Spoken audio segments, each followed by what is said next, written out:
to call the meeting to order. We're now resuming. Are we on? Pardon? Yes, we're on. Okay. We're now resuming meeting number 5 of the Standing Committee on Finance. Pursuant to the motion adopted by the House on Wednesday, September 23rd, 2020, the committee is Point of order. virtually. Has everybody actually been checked, their voice? I know I was, a couple people. Yes, Madam Jensen, I think they were the only one. I don't think I got a chance. Yeah, well, your video was off, and I thought you were in the wilderness somewhere. So we'll give you a little check there now, Pierre. If the I've been here all along, Wayne. I was just hiding from you. That's all. I can't imagine you in hiding. You just like out front too much, man. Okay. Good to see you, Wayne. I wish we were together in person. I hope that my audio here is clear enough for our friends in the technical branch. Are we okay? Okay, you're good. Excellent. You're always Thanks, good, I know it. You're just better today. So pursuant to the motion adopted by the House on Wednesday, September 23rd, 2020, the committee is meeting virtually. Today's meeting is taking place by video conference, and the proceedings will be televised and made available via the House Commons website. And as usual, for too many meetings now, it's just the committee members here, so I'll not go through the other rules. We all know them. They'll be in our head slots. So with that, we will try and start to where we left off. I know there is some people on the speaking order, but I believe Mr. Fraser and Mr. Polyev and probably others were in some discussions on a amendments, I believe, to your motion that was that we were batting around the other day, which wasn't the original motion. So I'll turn it over to, I guess, Mr. Fraser first, and then Mr. Polyev. Sure. Thank you, Mr. Chair. And actually, I don't want to leave where I left off because I was about to make an intervention on the sub-amendment where we left off, and I'm pleased to report that's not where I plan to start. There have, as you've signaled, been a couple of conversations on the basis of the proposal that Mr. Polyev put forward. I just received a few moments ago an email from Mr. Polyev with just some modest tweaks to the last version of the motion that I had discussed with him. Pierre, if I can keep this informal, I think they seem quite minor and fine, despite our point about the ethics commissioner. I think that's an accommodation that we'd be happy to make. Mr. Chair, I just flipped the most recent copy of this to you. I appreciate that not all committee members will have seen it. Substantially similar, but what I'll propose to do is just read it aloud. I do apologize, Mr. Chair, because the most recent version that I have sent to Mr. Polyev, I had translated in both official languages. I don't have the French language for the version that I just received now.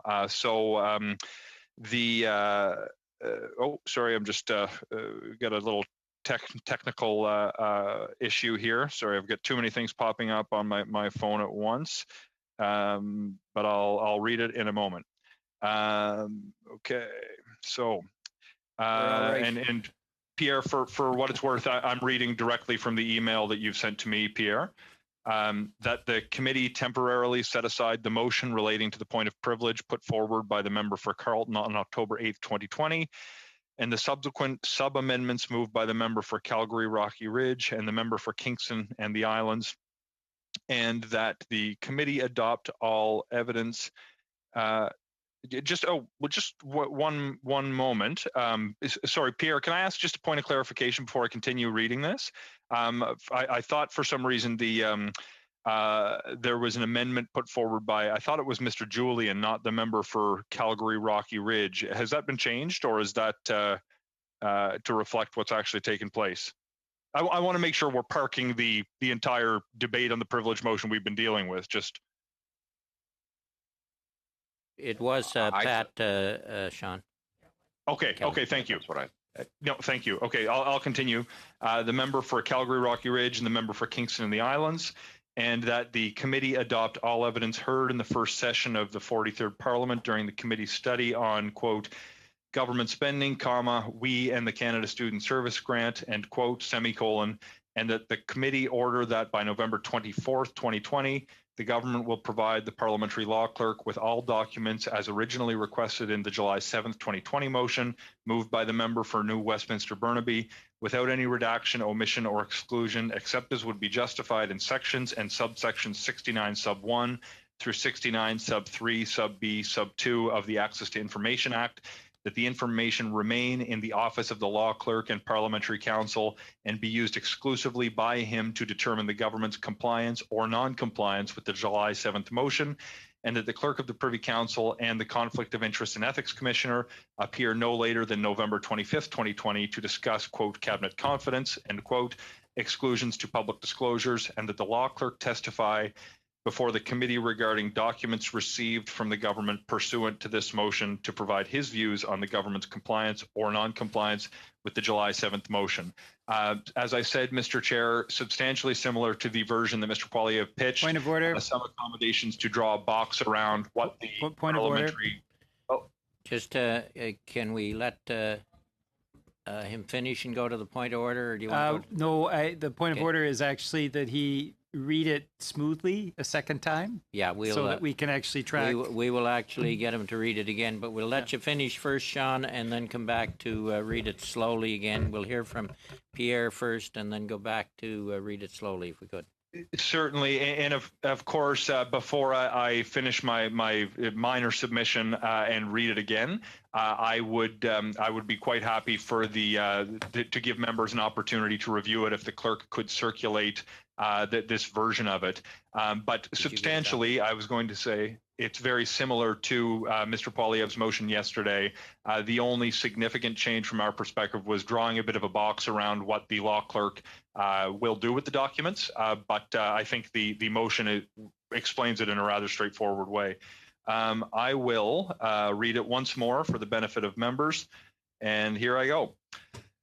That the committee temporarily set aside the motion relating to the point of privilege put forward by the member for Carleton on October 8th, 2020, and the subsequent sub-amendments moved by the member for Calgary Rocky Ridge and the member for Kingston and the Islands, and that the committee adopt all evidence heard in the first session of the 43rd Parliament during the committee study on government spending, we, and the Canada Student Service Grant, and that the committee order that by November 24th, 2020, the government provide the parliamentary law clerk with all documents as originally requested in the July 7th, 2020 motion moved by the member for New Westminster Burnaby without any redaction, omission, or exclusion, except as would be justified in sections and subsections 69 sub 1 through 69 sub 3 sub B sub 2 of the Access to Information Act, that the information remain in the office of the law clerk and parliamentary counsel and be used exclusively by him to determine the government's compliance or non-compliance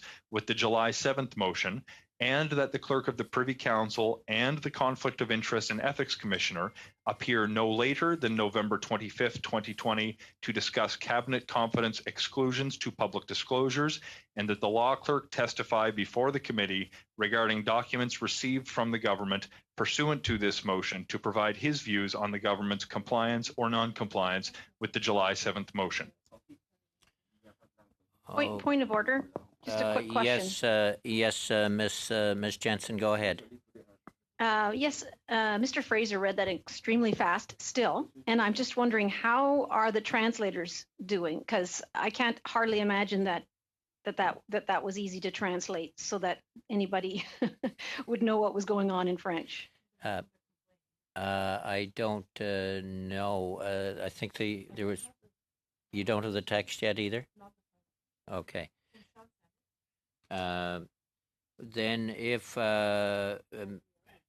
maybe is it possible for you to, Mr. Fraser, to send a copy of that text to the clerk? And the clerk can send it to members, and we'll take a few minutes to read it. Mr. St. Marie. Oui, merci, Monsieur le Président. Yeah, thank you, Mr. Chairman. I just want to make sure that the final motion, that we will have it in French as well, and that it should be distributed when we'll have it in both languages with the official translation. Thank you.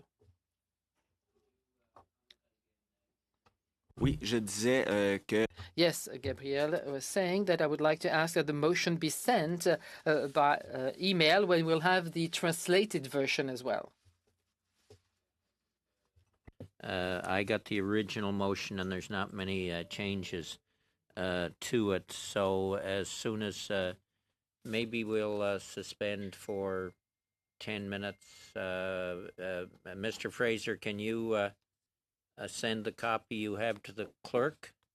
I'll send a copy to the clerk of the English version that I have. I will send a copy of the nearly identical motion with the changes highlighted, so both official languages are there to start.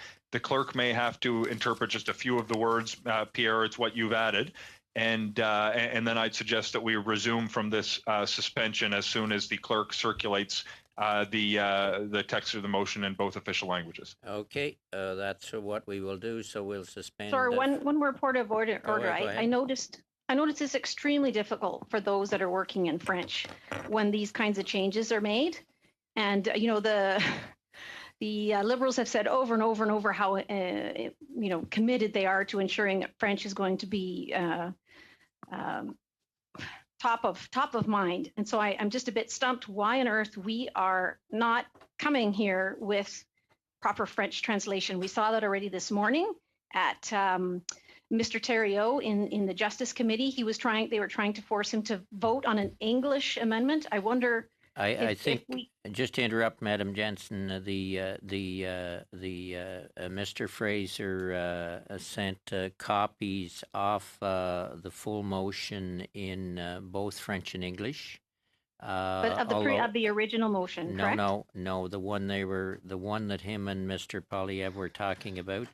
Mr. Polyev made a couple of changes, adding compliance or non-compliance in a couple areas, so it's a small amendment, and I think also added in the ethics commissioner in another section of the motion. So most of it is in both official languages. What is which I appreciate, yes. But again, we had the same thing this morning where they say most of it is in French, but most is not the entire thing. What I'm saying is Mr. Fraser did everything he could in both official languages, and then in the discussion that him and Mr. Polyev had where they made a little change, that is the only part that's not translated. I don't want the wrong opinion to go out on here. It's just a couple of minor changes that was related to the last minute discussions. Mr. Julian. Merci beaucoup, Monsieur le Président. Mais je pense... Thank you very much, Mr. Chairman. I think that the point raised by Ms. Jensen right now is really an important one, and that we cannot really have a discussion on this motion as long as we do not have the official translation, the translation that would be faithful in both official languages. It's a basic principle, and we have to respect this principle. So I would like to make the same request as Ms. Jensen and also Mr. Sainte-Marie, I can imagine. No disagreement from myself or I think anyone else on that, Peter. We're just going to get that to the clerk. The slight changes be amended and put out to Mr. Polyev. Oui, j'aimerais aussi ajouter. Yes, I also want to add my support to the comment made by Ms. Jensen and Mr. Julian and Mr. Sainte-Marie. But I would also like to add that I believe that Mr. Fraser acted on good faith. I think it was his intention to make sure that we'll have the translation in both official languages before voting. So we didn't have so much time to translate those minor changes. And have you suggested, Mr. Chairman, I think we might just suspend for about 15 minutes so that interpreters would do a reliable and faithful translation, and that all the members of the committee will receive the new motion in both official languages so that we can read them out and then vote. That's where we're at. So is there any other comments before we suspend for 15 minutes? So we will reconvene at 5 o'clock Ottawa time. So meeting suspended Chair, for 15. Mr. Chair, Sorry, point of order. go ahead. Yeah, I can't help but see Sean Fraser had his hand up there. Oh, I didn't. I don't have yours all in front of me, so I can't see you. I'll get this other computer working. Mr. Fraser, did you want in? Yeah, certainly, Mr. Chair. And just for the sake of absolute clarity, myself and all members of our caucus are in complete agreement with all of the points made. For the record, the minor changes are ones that came in just minutes before. They are quite minor. I think it is fair and essential that we have a full translation for members in the language of their choice. With that on the record, if we could move forward with the suspension so we can deal with the translation and reconvene as soon as the clerk sends the full text of the motion in both official languages, I think that would be the appropriate next step. That sounds very good to me. So meeting suspended for 15.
and find out. We'll go to discussion on this just to say, I know we're kind of batting it around out of procedural rules. In order to do what we have, if we are agreed on going forward, we will have to have unanimous consent to basically move this motion and do what we want to do with this motion, and then we can, once we deal with that, then we can go to whatever we want to do. Mr. Julian. Actually, Mr. Chair, I don't think it's that complicated. If the sub-amendment is withdrawn, then the motion could be put as a sub-amendment to the original motion of privilege, and then we can go from there. That would be one way, but the other way would be unanimous consent to allow this motion, and the other motion would stay intact as it is.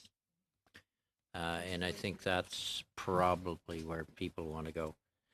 Okay. Then Mr. Who do you want to start with? Mr. Fraser, Mr. Polyev, and Mr. Julian. Mr. Fraser. Thanks, Mr. Chair. I don't think this has to be a lengthy intervention. I'd seek the unanimous consent then, pursuant to your advice of committee members, that the motion be moved as it was read out and circulated by the clerk. I'm not prepared to give that. Then Mr. Julian isn't prepared to give that unanimous consent. That leaves us where we are. Well, Mr. Chair, I'd love to hear from Mr. Polyev. Okay. I think it would be, and I'd like to hear from Mr. St. Marie as well. Okay. All right. So, Mr. Polyev, do you want to speak? And then if Mr. St. Marie is willing to go, and then back to Mr. Julian. Mr. Polyev. Yes. Listen, I think that this compromise is a step forward. It's imperfect and it's incomplete, but it is a step in the right direction. There are about 1,000 redactions in the bundle the government redactions and exclusions in the government the bundle the government handed this committee.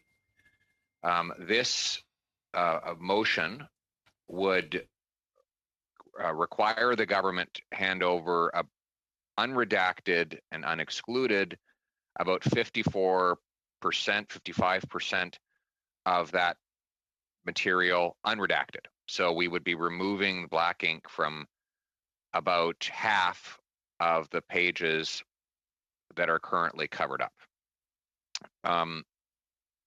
The motion requires the government basically give over everything except that which is excluded or redacted under Section 69 of the Access to Information and Privacy Act, or the Access to Information Act, excuse me, which deals with cabinet secrets. So you take that bundle of documents, everything that isn't stamped with justification under Section 69 must be given to the law clerk,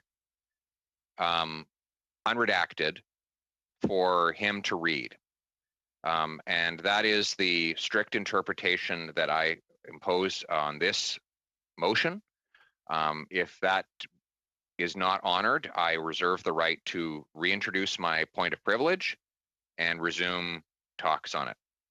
So again, Mr. Fraser has committed to me by virtue of this motion that every single redaction or exclusion except those justified under Section 69 will be removed so that the documents can be handed over to the clerk for his perusal, and he will be able then to testify before the committee as to whether or not the government is in compliance with Mr. Julian's original motion of July 7th.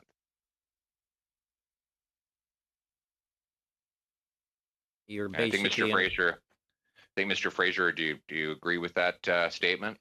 Okay, I'll come back.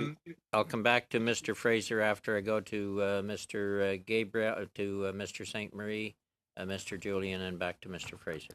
Oui. Yes. For everything that Mr. Polyev just said, I think it's an acceptable compromise. Mr. Julian. I yield to Mr. Fraser to respond to Mr. Poilievre's question and reserve the right to come back. Okay, Mr. Fraser. Yeah, I think the goal, if I can put it even more simply, is to give everything from the original motion to the law clerk and have the law clerk conduct an assessment as to whether the government is in compliance, and then report to this committee where we can ask questions. Yeah, sorry, I just to clarify, of the original bundle, just because I think that's where probably you were leaving a little bit of ambiguity, of the original bundle that the government handed over to the committee, everything in that bundle will be given to the law clerk, unredacted and unexcluded, except that which is currently marked by section 69. Okay, where are we? Is that correct, Mr. Fraser? Yeah, I think the only things that we're looking to protect from that under section 69 that deals with are the cabinet confidences, and we have agreed, with the exception of what's been handed over, that would normally be subject to cabinet confidences. That's not going to the law clerk. Everything else that we've been looking for would be going to the law clerk for him to look, not to share with the committee, but to look at, conduct an assessment of, and then come back to the committee so we can ask, has the government done what they've said they were going to do, or Right, what the committee has asked them to do? But just to clarify, in the bundle that the government handed over to the committee, that bundle will be given over to the law clerk with no redactions or exclusions, except those justified under section 69 of the Access to Information Act. That's correct, right? Yeah, I think the motion says that the redactions are only for cabinet confidence. That's explicit in the motion, is it not? It is, but again, so the bundle of documents that the government gave the committee in response to Mr. Julian's July 7th motion, that bundle will be handed over to the law clerk, and it will have no exclusions or redactions except those justified under section 69, right? So I want to be careful because I'm comfortable with the language that you've pitched to me. Sorry, you're getting a little bit sneaky here. Tell me the answer to the question. Look, I'm not trying to be sneaky. I think it was your motion. I plan to support it. Is that your interpretation, though? That I just asked it sort of 3 times now. I'm just is that your interpretation that all the documents that the government gave to this committee, except will be handed over to the law clerk, unredacted, except for those marked under section 69 of the Access to Information Act as cabinet secrets? So I think the motion asks for that. The government, one of the things that I want to be careful about is the committee is asking for things. The government is going to produce a response to the motion, and I'm not speaking for what the government's going to do. Well, yes, you are. You're the parliamentary secretary, so you're a member of the executive. That's what you're doing here. So you are speaking for the government. Well, I'm not speaking to the government's response to the motion. I haven't seen what the government's not yet done is my only concern here, Pierre. Yeah, have you spoken to the government about this? I've spoken to members of our. You know what their intentions are. Yeah, I don't think that anybody's trying to be tricky here. Okay, so I'll just ask it one more time then. So there's a bundle of documents that the committee got, and this motion will have the effect of having the government give the law clerk all those documents that were in that bundle, unredacted and unexcluded, with the exception of those excluded or redacted on the grounds of section 69 of the Access to Information Act. Correct? Just a let's give some time for people to think here. Just on your point, Pierre, there's a bundle of documents that went to the law clerk at the committee's request. We never got them, and then we got them after the law clerk scene. Just to be clear, Mr. Fraser. Sure. Look, Pierre, the only reservation I have is that we kind of went back and forth on the language of it. The government is going to produce this, and the law clerk is going to say, yes, you complied or didn't comply. I think if we fail as a government to satisfy what you've asked for, the motion protects your right to go immediately back to your privilege motion. I only hesitate because it's not going to be me who is actually saying, here's the documents that are being produced, and I don't want to give you information that I don't have based on my speculation. But it's not speculation. You wouldn't be supporting this motion if you didn't think the government was going to comply with it. I think I'm satisfied with the motion. I think the government will comply with it. Okay, I will ask good. them to comply with it.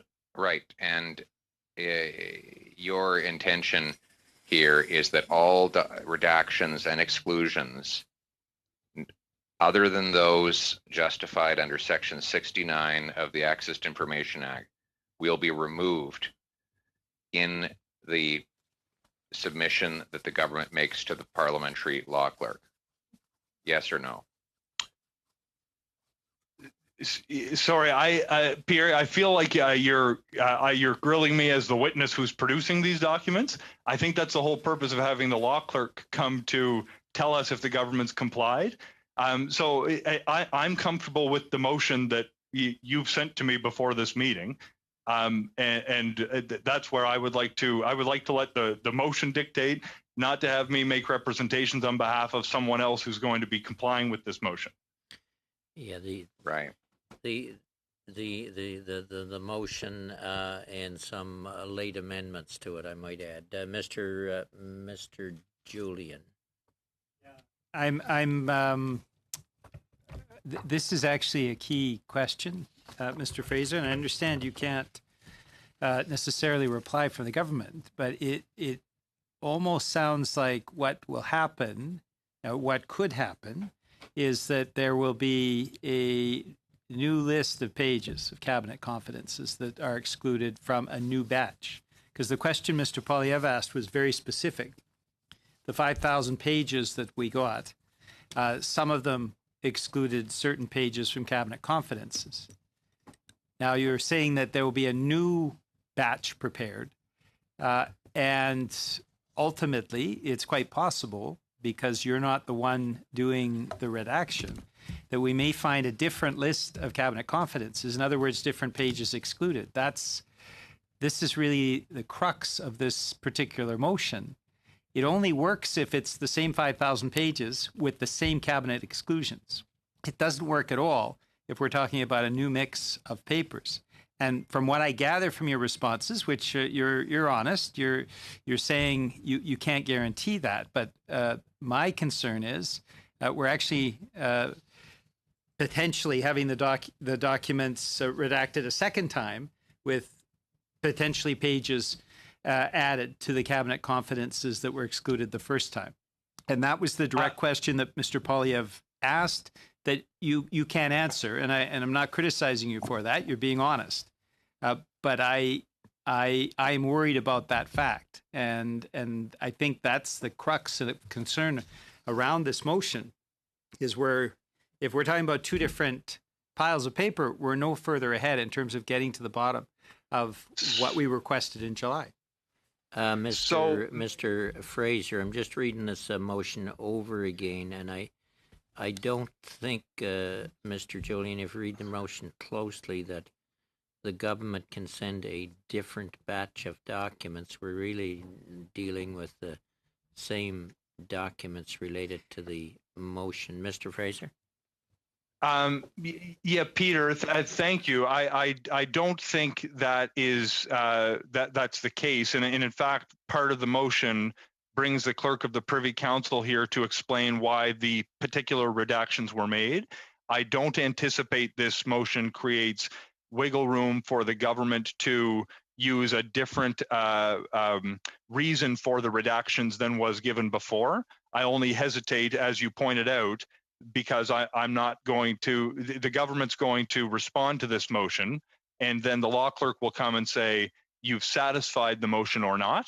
And if the law clerk says no, the motion that we've discussed today does not preclude us from coming immediately back to the debate that we've been having over the past number of weeks. I don't think there will be a change in the reason for redactions, if that was what you were asking. I'm not asking that. I'm saying there it's the reason is very clearly cabinet confidences, but you were unable to, and I understand this completely, to assure us 100% that the pages that were excluded last time under cabinet confidences will be the only pages excluded this time. I think the motion tries to cure this very issue, I think, but as you said, I don't want to stick my neck out on something that a different person is going to respond to, and I think the protections that we baked into this suggested motion was to have the law clerk come and testify about the law clerk's review of the documents to say yes, the government satisfied the original motion or not. And presumably, if they say no, we're back where we are. If he says yes, it's satisfied, I would assume the privilege point would disappear. But I don't know how else to solve this problem other than the language that I thought we were on the verge of agreeing to. But if you're not comfortable with the language, then I guess we'll go back to the drawing board. But I feel like I've said what my understanding of it is, and I expect we should see if the committee has the will to support it. Okay, I guess that but just so though that we're all clear, if this if what is done here doesn't meet with the law clerk's approval, then we go back to the original motion and amendment and sub-amendment. That's correct? That's the protection there for committee members who've had this concern in the first place, correct? I think that's just like I want to make sure that we are that for those that had concerns, that protection is there to go back to the original motion should the law clerk decide that's not the case. Ms. Jansen and Ms. Zerwitz. I could even see that. What? Yes, I'm just wondering if Mr. Fraser is willing to use the term same batch when he's kind of explaining to us what documents this is including. Are you willing to actually use that terminology? It will be the same batch of documents that were sent the first time. I assume we're dealing with the same document, the same batch of documents. Well, assuming is never a good thing, especially when you're doing something this legal. So what I'm asking you, are you willing to use the same words, same batch? So I'm not fussy about it. I mean, the language came from Pierre. I'm not. I don't have problems with that. I just that my reservation. So you're willing to use the word same batch then? That's the question. You are willing to say that. I've just indicated I was, and that I think it's the same. All of the same documents. My only reservation is that it's not me who's going to be responding to this motion. So I can't predict what the exact response of what the response will be, because it's not me who's going to be doing this. But you are clear that what this motion is talking about is the exact same batch of documents as previous. I expect the motion's dealing with the same batch of documents. I don't want to just repeat my reservation. I think you know what it is, but I expect we're dealing with the same batch of documents.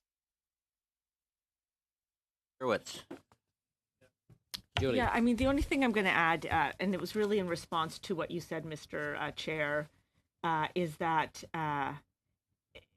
if for some reason there are those that feel that, like, once the law clerk comes, nothing, we come back to this motion and amendment and sub-amendment. I also want to just point out, it's fairly quick. It's November 24, which is next Tuesday, and before November 25. So it's actually being done very quickly, as expeditiously as possible. So I think if we pass this today, we can then move to submit those documents immediately to the law clerk, have the law clerk then come before us before the 25th, which is before next Wednesday.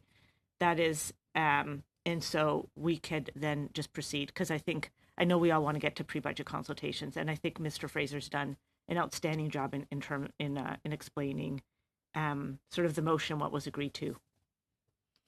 Okay, Mr. St. Marie. Oui, merci. Thank you very much, Mr. Easter. I do agree with the arguments that have been raised by Julie. There is a risk. Are we talking about the same pile of documents, yes or no? And after that, at our next meeting is next Tuesday, and we'll have the answer then. But I have a question, Sean. As Pierre Polievre has said, you are the parliamentary secretary. When you speak on behalf of the government. I understand that you don't have the information as to whether it's the same pile of documents or not, but how much time would it take you to text Pablo or go and see someone from the executive, the government, to give us that guarantee? If it takes 5 or 10 minutes, that's fine. I think it could be worth it, and it would allay everyone's fears within the committee, and then we'll be able to move forward.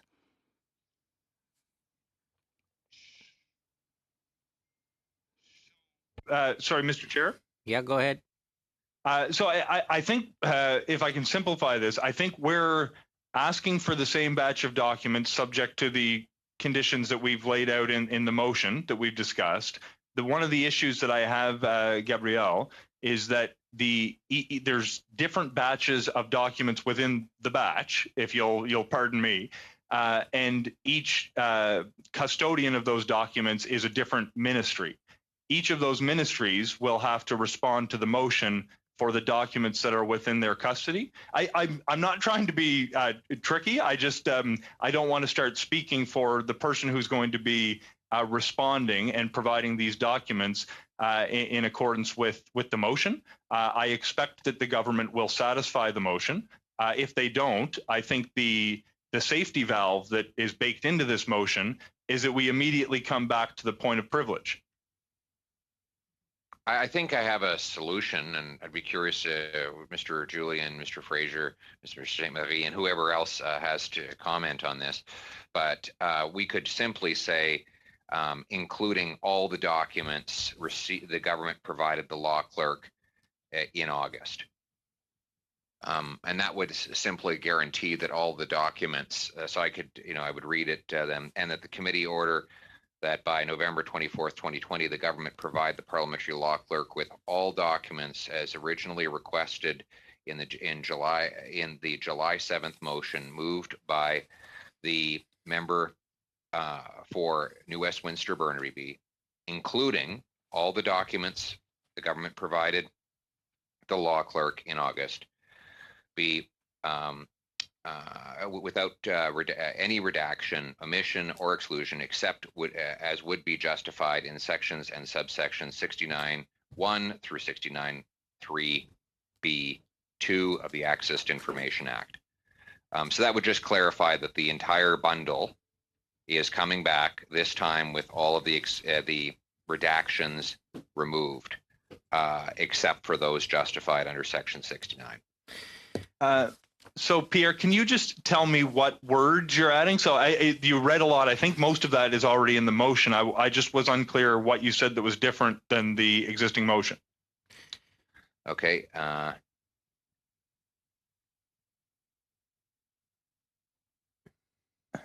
After the word Burnaby. Yeah. You would put you can do this in brackets, or you can do within two commas, but including all the documents that the government provided the law clerk in August. Okay. Okay. What what I would suggest, so that you're not in an impossible position, Mr. Fraser, is that we maybe suspend for another 15 minutes, if we're all clear on that. You okay with that, everyone? Sure. Just before we do, Pierre, can you just repeat those words just so I know exactly what I'm dealing with here?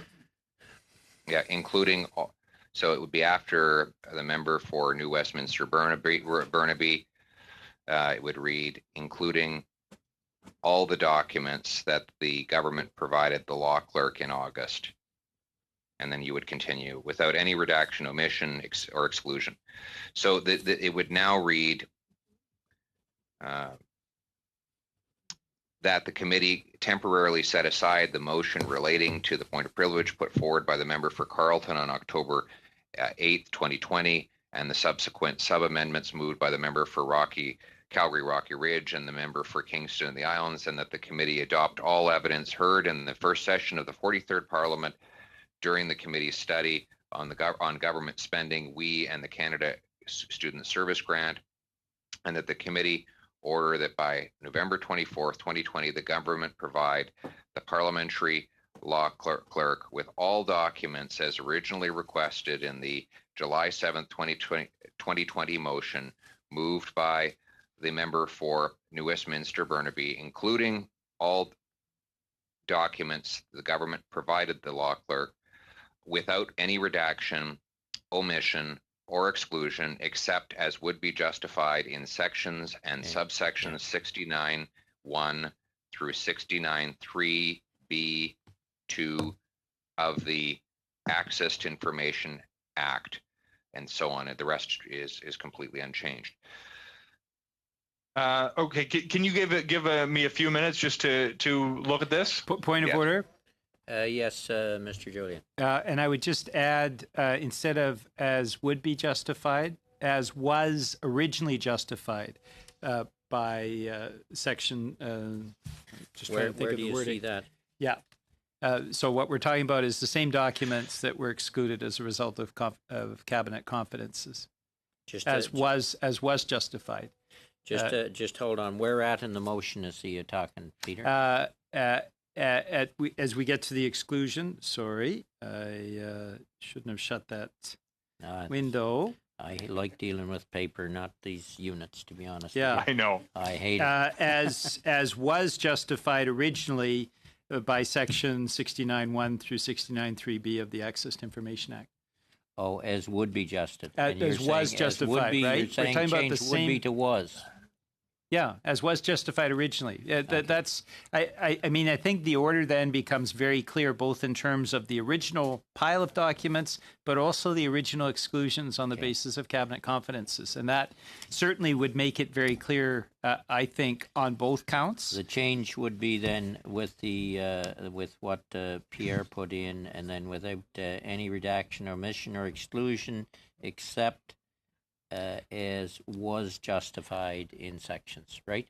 As was originally justified, as was originally. with the first pile of paper. Okay. Okay. All right. Sean, sorry, I just want to make sure, I know I read it out slowly and meticulously. I just want to make sure that we're all leaving with the same understanding. What do you have as wording then, Sean?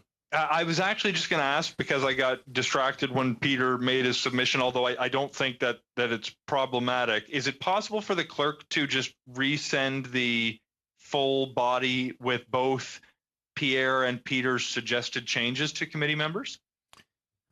Do you have that? McKellar, do you have that, Madam Chair? Yeah, the clerk will send that. Et je demanderais aussi... And I would also ask for it to be in both languages, please.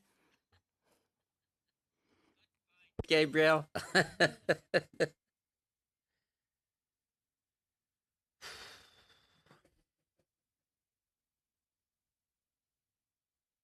Mr. Go ahead. Are we going to briefly suspend and review what the clerk circulates? We'll have the clerk send the information out if she could in both languages, and we'll suspend. And Madam Clerk, my staff will be sending you an email as well, just so you have my spoken word in writing. Thank you. Okay. All right, so we'll suspend for 15 minutes. Hopefully we can get back to this, because we're going to run into another committee as well.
convene, and we'll come to you, Mr. Fraser. I believe all members have received a copy of the two amendments in both official languages, so we'll go to you, Mr. Fraser. Certainly. Could we just ask that the clerk read off the motion? You have the motion in full, Madam Clerk.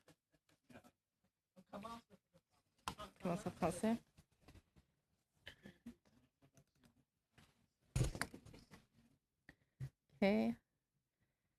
Que le comité mette That the committee temporarily set aside a motion relating to the point of privilege put forward by the member for Carlton on October 8, 2020, and the subsequent sub-amendments moved by the member for Calgary, Rocky Ridge, and the member for Kingston and the Island, and that the committee adopt all evidence heard in the first session of the 43rd Parliament during the committee's study on government spending, and the Canada Student Service Grant, and that the committee order that by November 24th, 2020, the government provide the parliamentary law clerk with all documents as originally requested in the July 7th, 2020 motion moved by the member for New Westminster Burnaby, including all documents the government provided the law clerk in August, without any redaction, omission, or exclusion,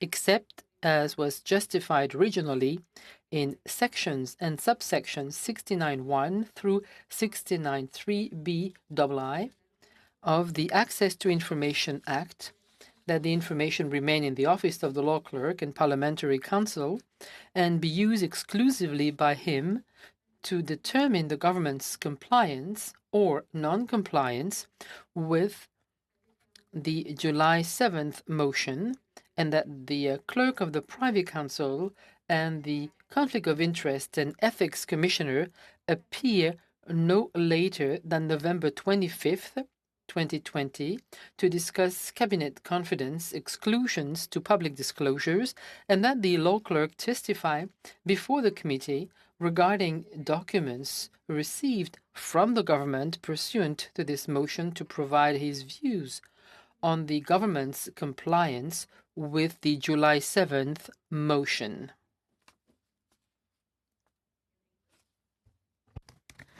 that the committee temporarily set aside the motion relating to the point of privilege put forward by the member for Carleton on October 8, 2020, and the subsequent sub-amendments moved by the member for Calgary, Rocky Ridge, and the member for Kingston and the Islands, and that the committee adopt all evidence heard in the first session. Sorry, that was not directed at you. Oh, okay.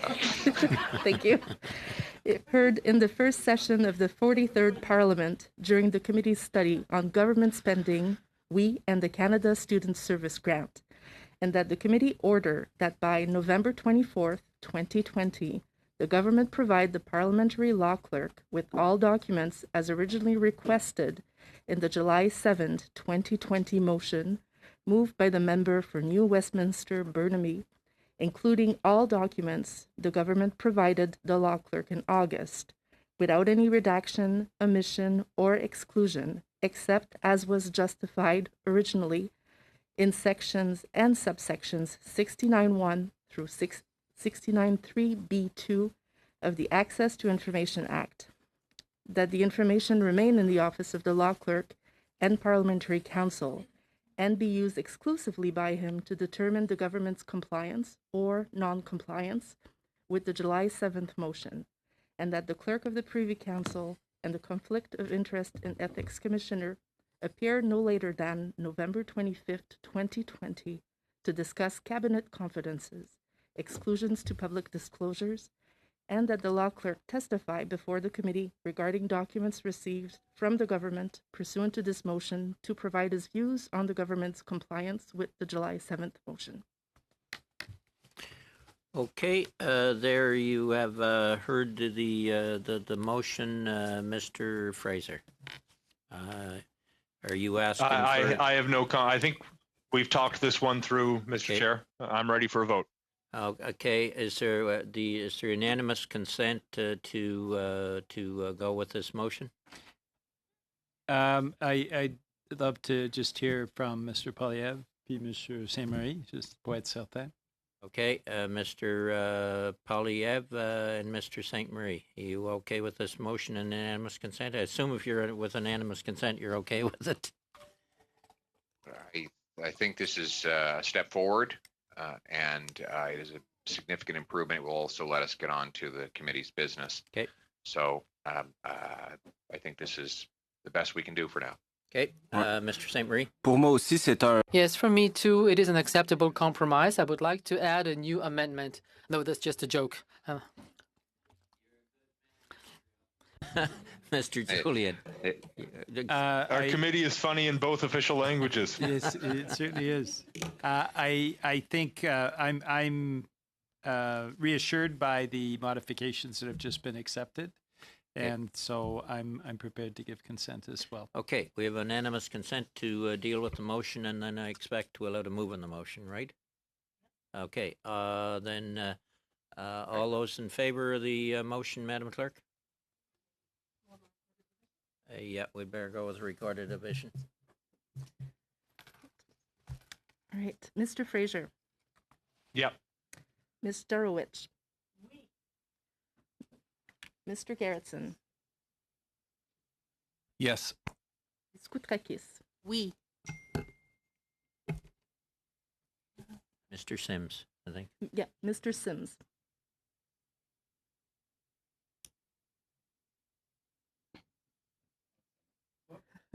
Mr. Sims. He's got his mic off. He can't hear you.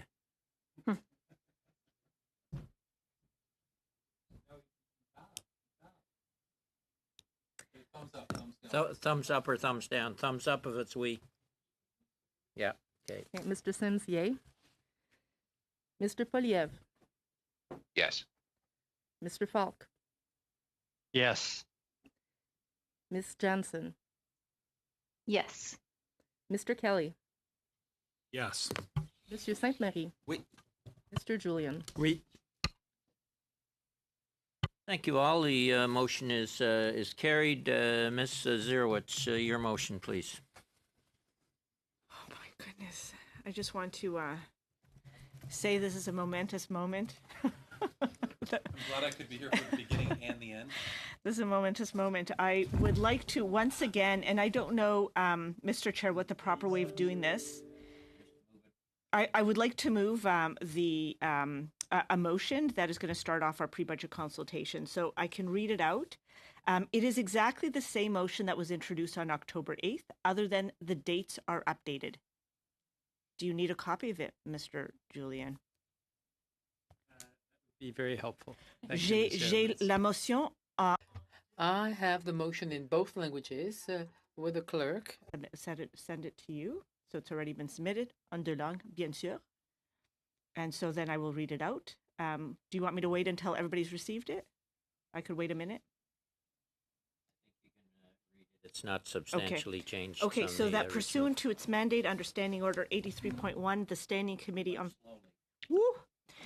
That pursuant to its mandate under Standing Order 83.1, the Standing Committee on Finance begins the pre-budget consultations 2021 on Thursday, November 26, 2020, and that A, the Deputy Prime Minister and departmental officials appear before the committee, B, the evidence and documentation received by the committee during the first session of the 43rd Parliament on pre-budget consultations be taken into consideration by the committee in the current session, C, the committee allow witnesses to change its testimony if they feel so obliged based on the rapidly evolving situation around COVID-19. D, each party submit a preliminary witness list no later than 6 p.m. on Monday, November 23rd, 2020. And E, each party submit a final witness list no later than 6 p.m. on Wednesday, November 25th, 2020. And F, the committee requests permission from the House to table its report on pre-budget consultations no later than the week of February 1st, 2021. So that is the motion. And maybe I'll just mention one more thing. Mr. Chair, you had very kindly mentioned at the last meeting that you had checked with the clerk, you had checked about the availability of the rooms, and there is a possibility for us to be meeting the week of December I believe it's December 11th. that would, or maybe December 14th, that would allow us to conduct a certain number of pre-budget consultations. And that would actually force us, in terms of timelines, to push out the delivery report until the earliest, the first week of February. And so I've encompassed what you had mentioned and suggested from the last meeting in the dates I've proposed in this motion. Okay. It's on the floor. Is there? I would say though, and it's something that all parties would have to likely talk to their whips or house leaders about, is if we were to be able to meet the week of December 14th, if we could take 4 or 5 days there, meet 3 hours a day, we could get through 50 or 60 witnesses. But we couldn't do that, I don't believe. I'm not 100% sure on this. I do think we would need a motion off the House to I believe committees can only meet virtually, I believe it is, till December 11th. You might be more aware of this than me, Peter. The clerk's shaking her head. Yes.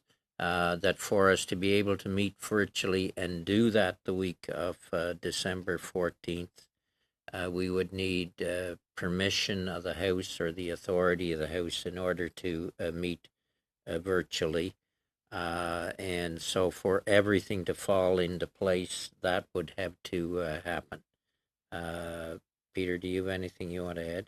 Yeah, you're absolutely right, Mr. Chair. And I think those discussions now about meeting virtually beyond December 11th are starting, but I'm not sure they'll be concluded.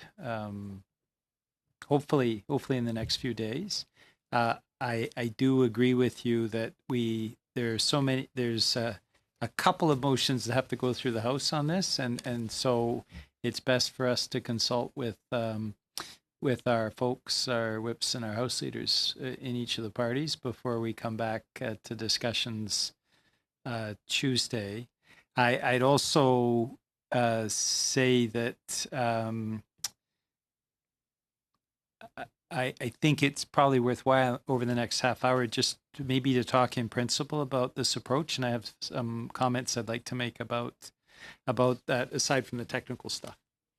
Yeah, no, that's not a problem. It's on the floor. I think key at the moment is bringing forward the submissions from the previous Parliament. I think any number of organizations, everything from the Canadian Chamber of Commerce to others, certainly want their submissions to be considered as part of the pre-budget consultations, whether we get to many witnesses or not. There's 793 of them, so we need to be able to bring them forward. We would need to hear from the finance minister for sure. So we have to get that done. So the floor's open for any concerns or ideas. Julie, you could Miss Zerowitz, then Mr. Kelly, I guess, and Mr. Julian. Thank you so much, Mr. Chair. I just wanted to point out a few other things.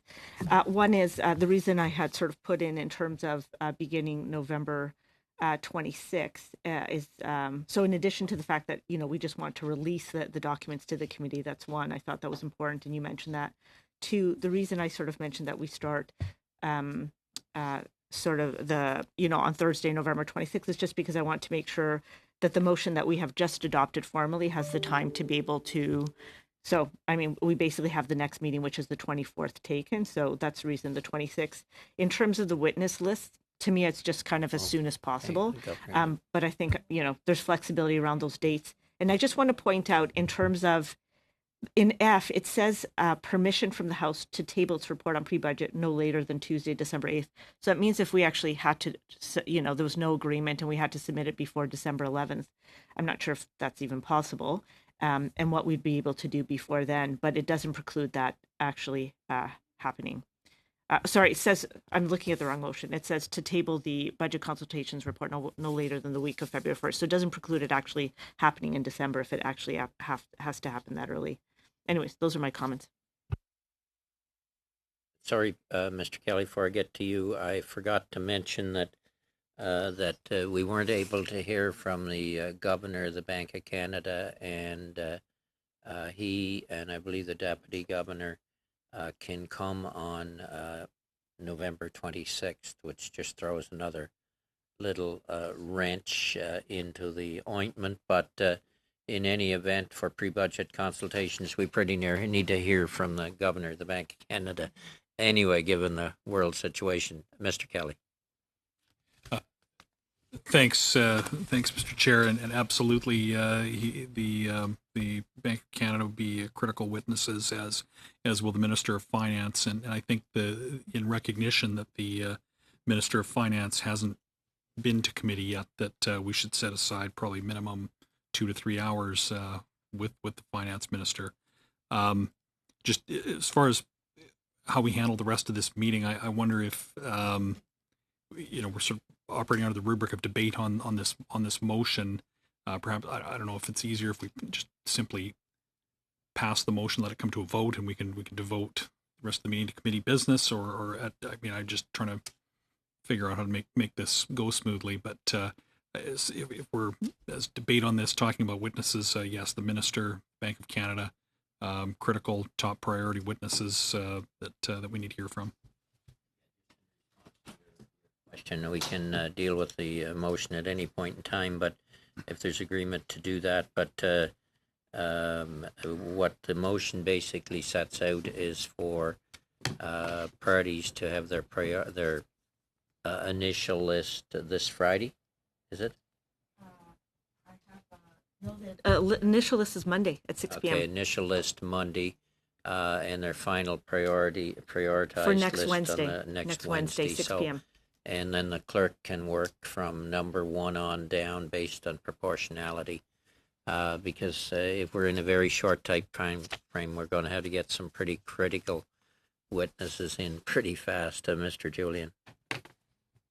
Thanks, Mr. Chair. I think there's another scenario that doesn't require a number of unanimous consent motions, and that is we've received, what is it, 900? 793. 793 different submissions. And to have the analysts already starting to prepare the pre-budget report, that gives us over the next 3 weeks the chance to hear from the finance minister, the chance to hear from the Bank of Canada. We'll also be hearing from the Privy Council clerk, of course, and the law clerk, the ethics commissioner. And at the same time, we'll need a number of committee meetings to finalize the pre-budget report. So I think that's an alternative scenario that is legitimate as well, that allows us to meet the original House deadline without the unanimous consent required to extend the deadline. It gets the report in from everybody who has been providing that information to us, 793 witnesses, and we could certainly give a final reminder of people to get their submissions in. It allows us to meet the deadline in a way that prioritizes the Finance Minister, Bank of Canada, and is compliant with the motion that we've just adopted. I certainly will consult on Ms. Zerowitz's motion, but I think it's worthwhile taking a few minutes as well to look at alternatives. And that's what I put forward as an alternative that allows us to do everything that we have to do based on the submissions we've already received, 800 or so. Yeah, sorry, go ahead. So that's I'm not sure it's realistic for us to be. We're going to be doing all this anyhow. Then I gather, having a week of hearings prior to Christmas, and then perhaps a week of meetings in January to finalize the report. It's all very rushed, and I'm not sure there's a value added to that when we have a 3-week period where we can hear witnesses, prepare and discuss and pass the report, and meet the deadlines that the House has set and the standing order set. Yeah. Do I have anybody else on the list just to throw into this discussion? I don't think Ms. Zerowitz's motion, though, compromises if the idea if we decide to table the pre-budget report in December. I don't even know if it's possible for the library to do that. That's another angle. I think the other problem we have that normally this committee has never had, because we'd be on the road and we could meet 5 days. We could meet in here for sometimes 6 and 7 hours. We are limited to 2 meetings at 2 hours per week until the place adjourns on December 11th. I think that's the other problem that we're up against. The Library of Parliament, I've already asked them, and they are working on a summary of those briefs, so that already is in progress. And I think the other thing that maybe we need to consider is there was on our, although it was under a different topic, it was under the COVID-19 submissions when we did that review. We had about 300 witnesses, close to 270 or something, was it? Anyway, there was some good recommendations in those as well, and the Library of Parliament has done a comprehensive summary of those that I guess we'll probably also need a motion to go forward, do we? So we might want to think of that, because those could be, for us as members at least, considered as part of the recommendations as well, to be considered in the final package.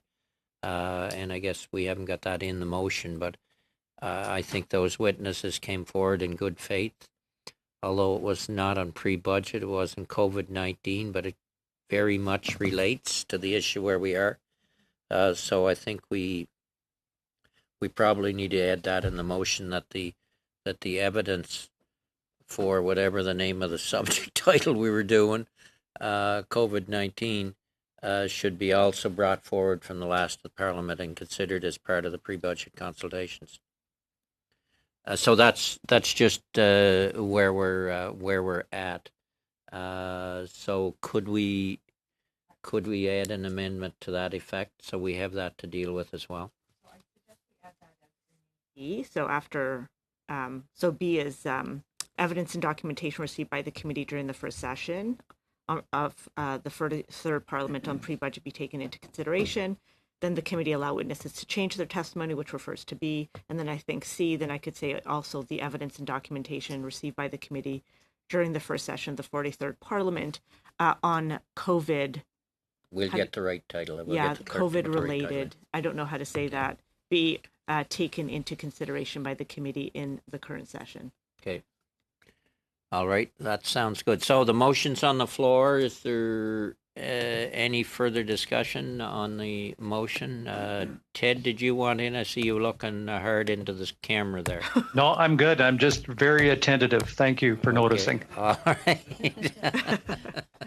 Thank you very much, Mr. Fogg. Mr. Julian. I mean, if I'm not prepared to vote on this now. If I wanted to, if I wanted to sort of change the perspective, I could offer an amendment that would then take the alternative timeline that I've been talking about by preparing a report for the date that we have in December. But I think I'm more interested in hearing from members about that alternative timeline, allowing us, as you mentioned, Mr. Chair, to table all our COVID evidence, allow to build on the 793 submissions we've received in pre-budget, and allows us to meet and have the Bank of Canada, the Finance Minister, and at the same time meet with the Privy Council clerk and meet with the Ethics Commissioner, as we've just stipulated in our motion, without presuming that there's a both acceptance in the House for extending our deadline, but also meeting virtually. And if we don't have acceptance on meeting virtually, that means what we've got is members of parliament coming back to Ottawa before Christmas at a time when we've got very high transmission. I'm not sure that's wise. So there's just so many pieces in place. I don't think it's wise for us to vote right away. I think it's more of an informal exchange to find out how people feel about an alternative pre-budget report that builds on the work we've already done and the submissions we've already received and allows us a different roadmap over the next 3 weeks. Okay, I got Ms. Zerowitz and others might come in. Just to say, though, I don't think Ms. Zerowitz's motion precludes that point. That's what I was gonna say. My only concern is if we don't move on this motion today, I'm too young for we're this. going to need to, we got to go through these 793 briefs. So I want to start to see them. Anyway, Ms. Zerowitz, sorry. Mr. Chair, it was exactly I mean, I have to confess, I don't completely understand what Mr. Julian has proposed, but I think it's basically, if we still have to submit a report on December 11th, if we're not going to meet after that, for us to maybe sort of get the submissions, have the the research team sort of already start putting together sort of some thoughts on that, and then have meetings with the Deputy Prime Minister, department officials, and various other people. Nothing in my motion actually sort of precludes that from happening. The last thing is basically says that the report will be tabled no later than the week of February 1st. Also, I just sent an updated version on les deux langues to include that new section, which basically says the evidence and documentation received by the committee during the first session of the 43rd Parliament on COVID-19 consultations be taken into consideration by this committee in the current session. And I also, so anyways, that's also with the clerk right now, and that's the only thing that's been added. I think I would propose that we actually vote on this today, and the reason for that is we have to get going. Let's schedule next Thursday already and have if we have the governor next Thursday, then maybe we have the governor for the first hour and a half. Maybe we have government officials on the second half, and then the Deputy Prime Minister the following week. Maybe we start with the Deputy Prime Minister for an hour and continue with her the following Tuesday. But I would say let's get going. And then also the release of the document. We need to start reading these things. So I'd be really good for us to have a sense about, what's been submitted, and then start thinking about our witness list. And if we only have, whether it's 3 sessions, who would we like before us? And if it's going to be more sessions, who would be in those additional sessions? So this motion allows us to get going on that work, whether it's the option I've proposed and our chair has suggested may be able to work, or whether it's the alternate that Mr. Julian has proposed. I don't think that it precludes it at all. Okay, and Mr. Julian, and we do have to deal with the items of the previous motion we just passed, so that'll have to be scheduled into Mr. Julian. Yes, yeah. As a friendly amendment, would Ms. Zerowitz be prepared to strike or suspend F, where we go to the House for what is an extension? And we could certainly come back to that. I would like the opportunity to consult, of course. So if we're voting on the other components and not on F, I'd feel more comfortable. Could you read, could somebody read F?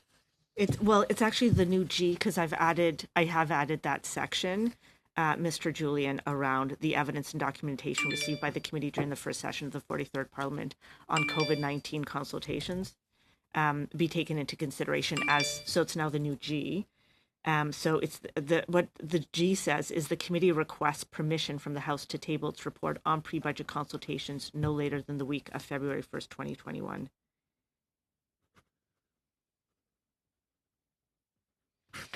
Okay, you're asking for a friendly amendment to take that out. What's the implications of taking that out, though?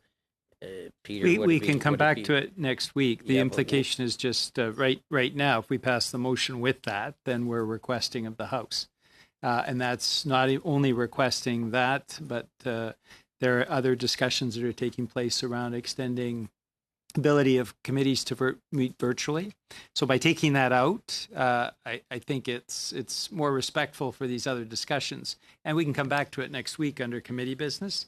I have no problem at all with the rest, and I certainly understand Ms. Zerowitz's proposal. I think there's a couple of doors, and I think we're kind of closing them if we have G as part of the motion.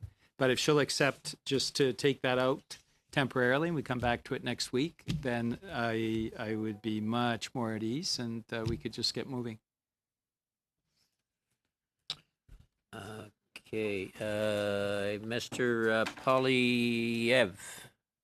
Yes. Listen, I think we can address both concerns. The concern that we get down to business is a legitimate one, but also Peter's concern that we line our work schedule up with the House's plans and give all members the chance to consider the logistics of this proposal. I think we can achieve all of that. What I would suggest is that we simply get started with the Deputy Prime Minister and departmental officials and the Governor of the Bank of Canada, and those should be our next two separate meetings, and that we task the subcommittee to work out all of the details on the plan for the pre-budget consultation and come back to our next meeting with a consensus. That way we can dot all our I's and cross all our T's without any delay, because we'll use the interim period to hear from the finance minister and the governor of the Bank of Canada. That gives us the chance to work through this, get it right, without having any delay. So that's my first point. My second point is that we need the finance minister to be here for 3 hours. We need the governor of the Bank of Canada to be before the committee for a separate 3 hours. We can't have, there's been so little committee scrutiny of governmental decisions because of the way that the last 5 or 6 weeks have unfolded. We need an extra long testimony so that we can address the minister and the governor of the Bank of Canada on the enormous public policy developments that have been happening without any scrutiny. Okay, I can tell you that because I've went up the avenue on the 3 hour business, and I know that's impossible because for us as a finance committee, what works well is a 3 hour meeting where you can have 6 witnesses per hour and a half. And that has proven not to be possible given the structure here with the Zoom and where all the whips and House leaders have agreed to committee timeframes. The best we can do on anything, I'm told, until December 11th is 2 hours, no matter what. That's what we haven't even got a say in that. That's the problem. Well, that's unacceptable. I mean, I don't understand how we've been in this pandemic since March. People are organizing Zoom meetings to bring together their Little League baseball teams and other volunteer organizations, and they figure it out. Somehow we haven't been able to figure out how to hold a meeting longer than 2 hours. The problem, Pierre, there's no sense you and I getting into an argument about, because this is beyond us. This is what the whips and House leaders, all the parties have agreed to. It relates to Parliament Hill and the capacity to handle not just our committee but all the committees, and the capacity for interpretation for all. So that's there's nothing I don't think we as a committee can do. It's beyond our ability. It's with all the parties in the House of Commons. No, they're talking about putting a man on Mars, or a woman on Mars. You talk to your House leader about that. We can't hold a 3 hour Zoom meeting. You'll have to talk to your House leader and get the Mr. O'Toole or somebody on that one. Miss Zerwitz. I think for next Thursday, perhaps we should just go with what was proposed that we have. I think the governor's been very patient with us. I think we've canceled a couple of times. Perhaps we could already schedule the governor for next Thursday. Is it possible, Mr. Chair, that the subcommittee, which usually deals with agenda, kind of sets the agenda for whatever the pre-budget, consultations, whether we go with option 1, option 2, the alternative option? Today, I just want to provide a framework that would allow us to get going. It isn't just about the alternatives. It's also the release of the documents so that everyone can get started at looking at them and working on them as well. So I don't know, and maybe, Mr. Chair, you might be able to sort of help out on this. I don't know if, just to Mr. Julian's, I wonder if we could say, just to keep everything open, because instead of the committee requesting permission from the House to table its report on pre-budget consultations, we just put that the committee table its report on pre-budget consultations no later than the week of February 1st. And that means we don't have to ask anybody. It just basically says that would be the latest. It sort of allows for the most flexible, timely motion on our side. It allows for the alternative of Mr. Julian's on the other side. It allows for the release of the evidence and the documentation in terms of pre-budget documentations, as well as the COVID-19 consultations and best ideas to come forward. It allows the subcommittee to actually meet. It allows us to actually move forward and invite the governor for next Thursday. And it allows for a subcommittee meeting to battle it out as to when the deputy prime minister comes in and actually speaks to this committee and for how long. And I think that, as the chair, as you have said, Mr. Chair, unfortunately, I don't mind meeting for 7 hours on pre-budget consultations and hearing from our deputy prime minister. I do want to note, though, I know that she has come before the committee of the whole for 4 hours. I believe it was last week. So I know that she's been front and center and trying to be accountable and present and making sure that she is responding to questions that are brought forward by all members of this House. Thank you. Are you okay with that bit of a change, Peter? Because what it would do is get us started. I think we could have what day's today? Thursday. You may have to fly or something tomorrow. Could we have a subcommittee meeting tomorrow or Monday? The difficulty on that one is we have to be able to get time as well. Well, could we have a subcommittee meeting at the, put it this way, at the earliest opportunity as soon as it can be arranged, hopefully tomorrow, but at the latest Monday. And then we could do the rest of the planning. And if the motion that's on the floor with that kind of suggestion would allow the discussion on all those other options and still bring forward everything from the previous Parliament. So we have that available in our, whatever you call that, inbox on the iPads or on our system that we use. Would that do the trick and not compromise what your problem was? Well, I agree with everything except the point of requesting of the House. I suggested to take it out. She suggested to take it out. So I suggested that the committee table its report on pre-budget consultations no later. So we take out the word request permission from the House. So basically it just moves the committee tables its report on pre-budget consultations no later than the week of February 1st. It leaves both your option and my option open. Okay, but why wouldn't we just talk about that next week? And we're not just requesting because today we can, if we vote on this today, we release the evidence and documentation received by the committee. Yeah. We already put on notice the Deputy Prime Minister and Deputy departmental officials that we want them to start coming. We've said that we want the subcommittee to figure out the dates on that. Yeah. And then we, in the release of the evidence and documentation, then we could all get access to those documents. Yeah, absolutely. So for all of those reasons, that's the reason it would be good for us to vote on this today. Oh, I agree. And all I'm saying is let's just strike that reference to February 1st and have the steering committee look at it and come back to committee. That's all I'm asking. Everything else I agree with. So I agree with Peter on this one. Yeah. So let's just strike the reference to February 1st, and everything else is fine. We move ahead. I agree with Mr. Polyev on the 3 hours. I think that's probably a discussion we'll have at the steering committee too. But let's. You've certainly convinced me of everything. We've got a few minutes left. You just strike February 1st, and I certainly guarantee that I'll be able to get a reference in timely manner and come back, and we can have that discussion around the deadlines at steering and then back here at the committee. Well, that would get us started. Yeah.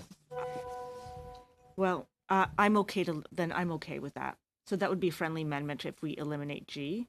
And Madam Clerk, I don't know if I have provided the updated one with the COVID-19 consultations. I don't know if you've managed, actually what I could do, because it takes me 2 seconds to do this, I could just delete G and just send you the updated version. Okay.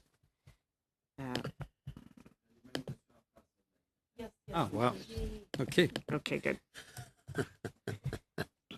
Chair? Go ahead, Mr. Polyev.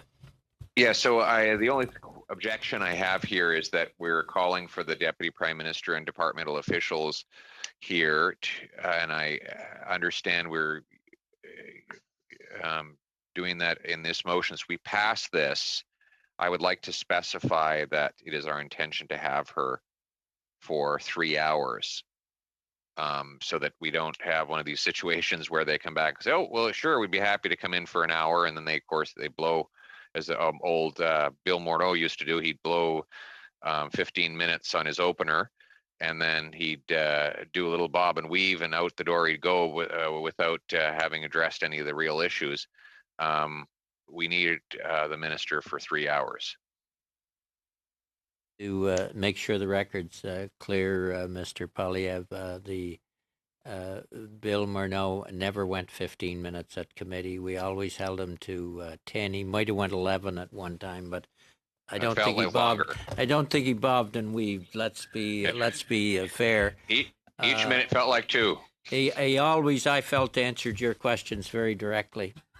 Mr. Chair? Yeah, Mr. Fraser.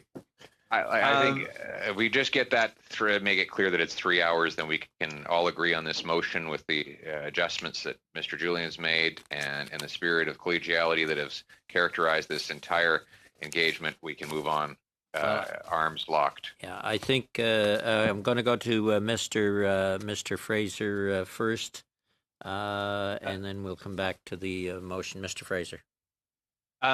It strikes me that this is something that the steering committee subcommittee can probably sort out. I know you raised a technical issue. I mean, I would normally think 3 hours is excessive. I haven't seen that in my time as an MP, but I don't think we need to debate the merits of that here.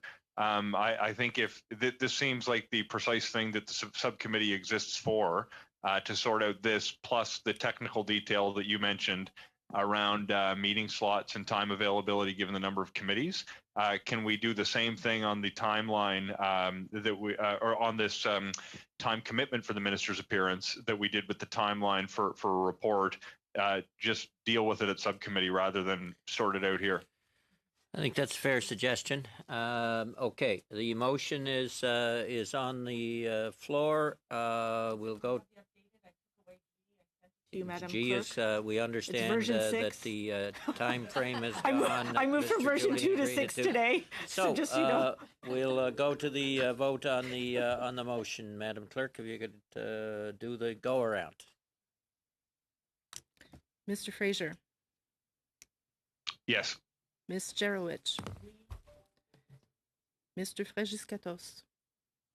Yes. Ms. Koutrakis. Oui. Mr. Sims. Yes. Mr. Polyev. Where did Pierre go? Mr. Polyev. Yes. Mr. Falk.